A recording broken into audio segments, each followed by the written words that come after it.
I woke up one morning in January of 2015 with this throbbing headache. I called my doctor and I told my head is exploding. What should I do? And he asked me a series of questions and then called in a prescription after saying, you've got a sinus infection. Don't worry about it.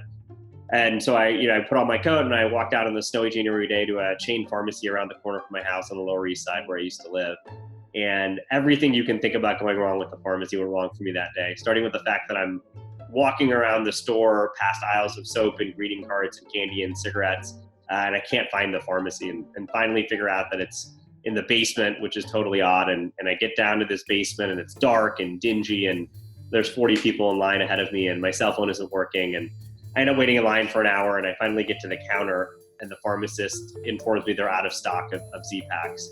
I end up just going home and going to bed with no medication in hand. I woke up the next morning and I had one of those moments that I think many of us have, which is what just happened and why did this happen? And so the origin of Capsule is really me unpacking my own personal experience and learning about the pharmacy. And I've learned, it's something that touches everybody. And so I started speaking with friends of mine about their experiences at the pharmacy. And then I started speaking with friends of mine who were doctors, and then with executives at health insurance companies and drug companies and hospitals. And they all started sharing their own, similar but different version of their frustration with the way things are done today. And the business just took off like wildfire. People really loved the experience of being able to get and manage their medications on their phone. We sort of haven't looked back since then.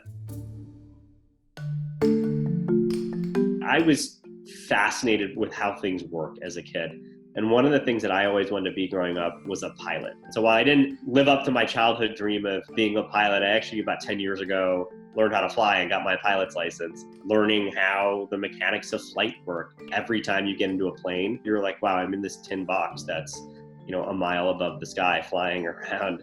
But then you also are like, wow, this is real. And somebody figured this out and created it and enabled all of us to have sort of the wonder of flight. And I think we brought that mindset to Capsule, which is how do you make things better? Why are things the way they are? How do things work? What could be possible? Gosh, I've been resigned to having such a terrible experience at the pharmacy for so long. I can't imagine that it would be better. And my aspiration is that when people use Capsule, they have that small sense of awe and wonder and delight of, gosh, I didn't know my healthcare could be so simple. And I didn't know that I could feel so looked after and taken care of by a brand and a company.